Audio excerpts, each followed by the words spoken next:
Welcome to Frames team. Shout out to my friends GS and SJ for co-creating and leading this project with me. Today, I'm going to talk about the Ulanzi Filmog S. This is an amazing, very interesting product that helped me really create the environment for that commercial and helped me sort of push the narrative forward. There are moments when I was completely dependent on this beautiful, amazing, tiny fog machine.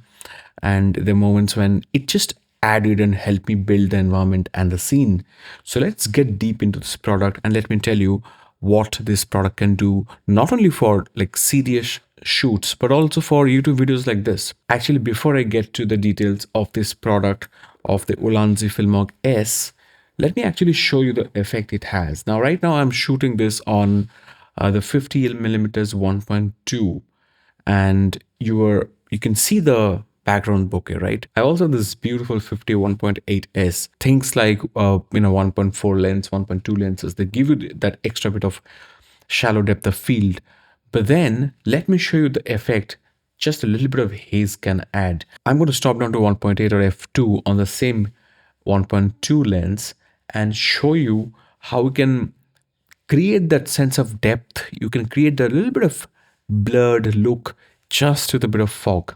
Okay, so in theory, you can, in some situations, you can practically replace a 1.2 lens, which is 3 to 4 times more expensive as this 1.8 lens, by adding a little bit of haze in the background. Now, how to exactly use a fog machine like this? Here is the machine in front of you. Okay, I'm going to talk about that going forward, but let's just show you how the scene can change when I move to f2. I think you can see the difference.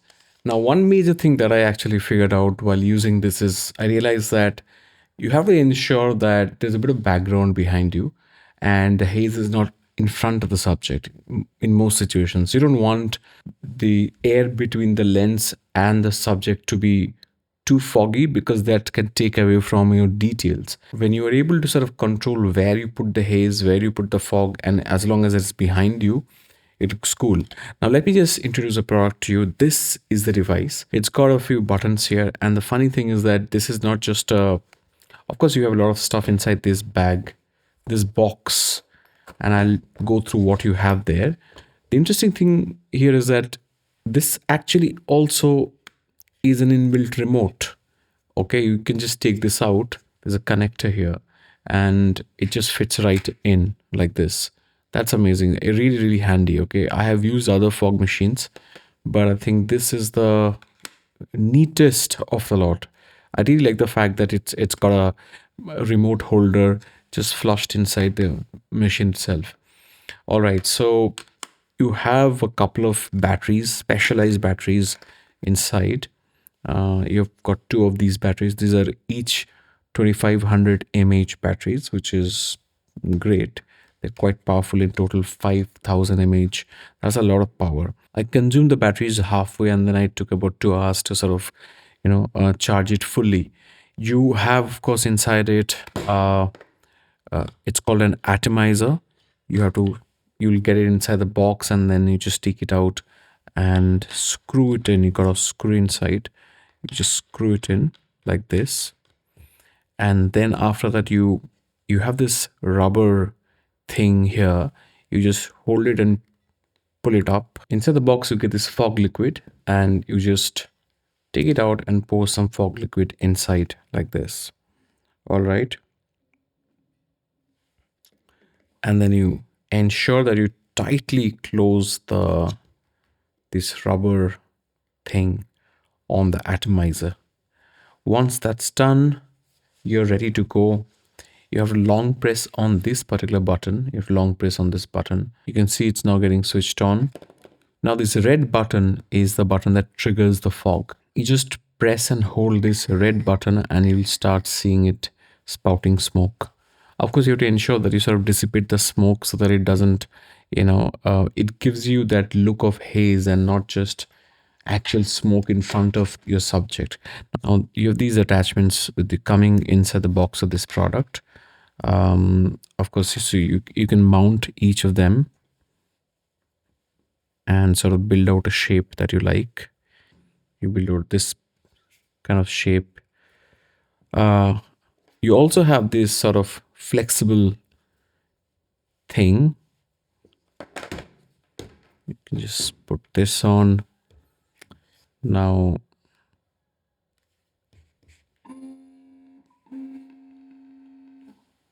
right?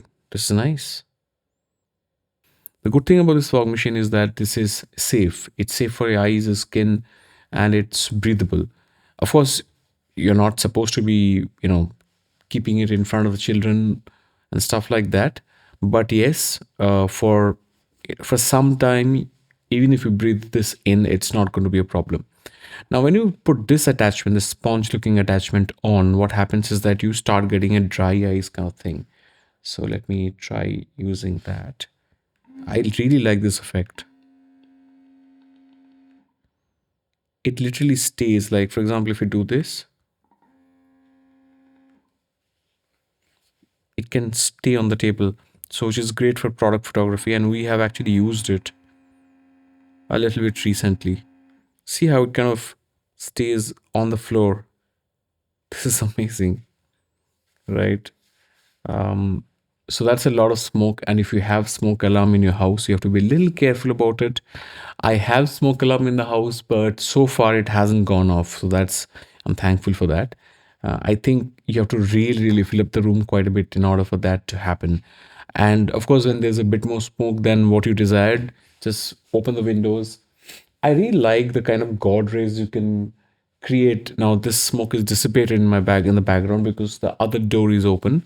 So you have to ensure that the doors are actually closed if you want to retain the smoke. This is a very interesting feature, this machine, because what you have is a pro mode, and in the pro mode what happens is essentially you can play it in loop, so it'll go on for 5 seconds, stop, and then go on for 5 seconds again.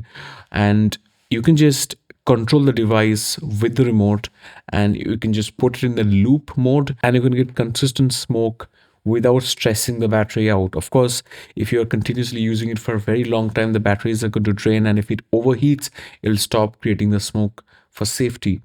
However, if you're using the pro mode, you can create a consistent flow of smoke, and I think for long podcasts or for long shoots, that's going to come in very handy.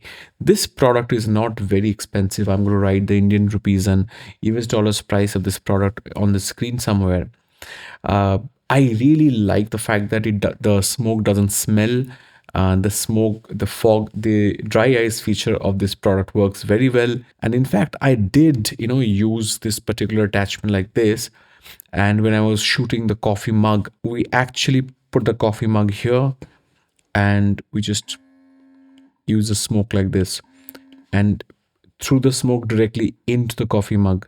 And the liquid kind of absorbed a little bit of the smoke, and then it started to flow upward nicely, and that helped us get those shots. We also used the Ulanzi smoke machine for portrait shoot, and we wanted to create the god rays, and I thought we were quite happy with the kind of result we got.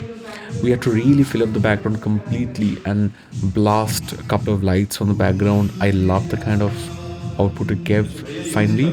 And initially, the mistake we did was we actually put a lot of smoke in front of the model, and all cameras, my Sony's, my Nikon's, all the cameras were actually struggling to pick up our eye.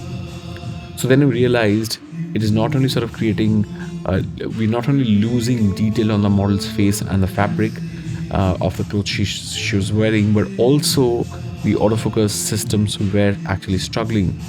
So then we are careful to sort of ensure that the fog is only the background and you're not losing contrast and details. The Especially for photo shoots, you have to be careful that you're not losing contrast by putting fog in front of the product. You have to use it, you have to know how to use it, you have to place the fog carefully and also minimally. One thing that can happen is that when you have something like this, you can go overboard and just, you know, use too much of this fog.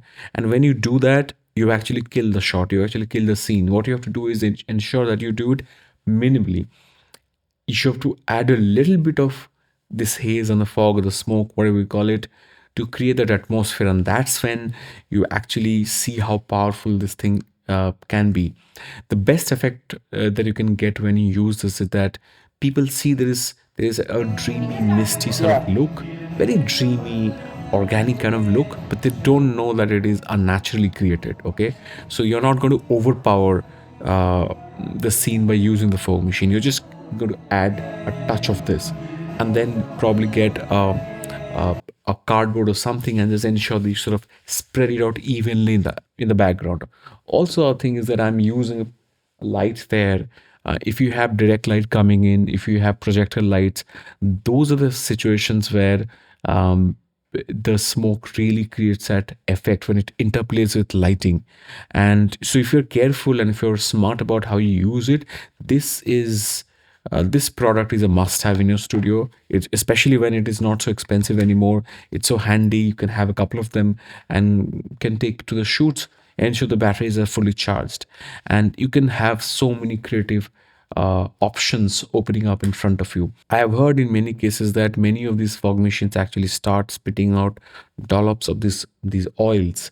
That hasn't happened here. Also, the smoke, it smells neutral, so you're not going to feel irritated. Lastly, this comes with this nice bag. I really like this bag because it's carried like this. It's easy to sort of, carry with you, and easy to slide it inside on one of your backpacks or your travel bags.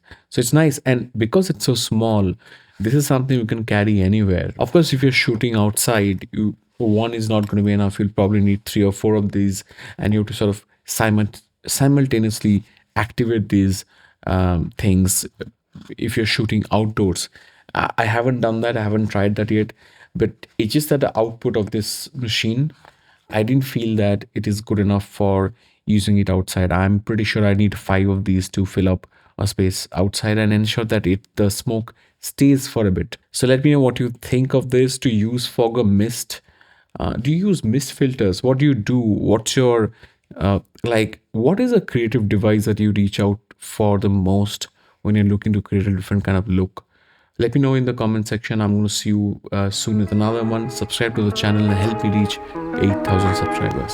See you.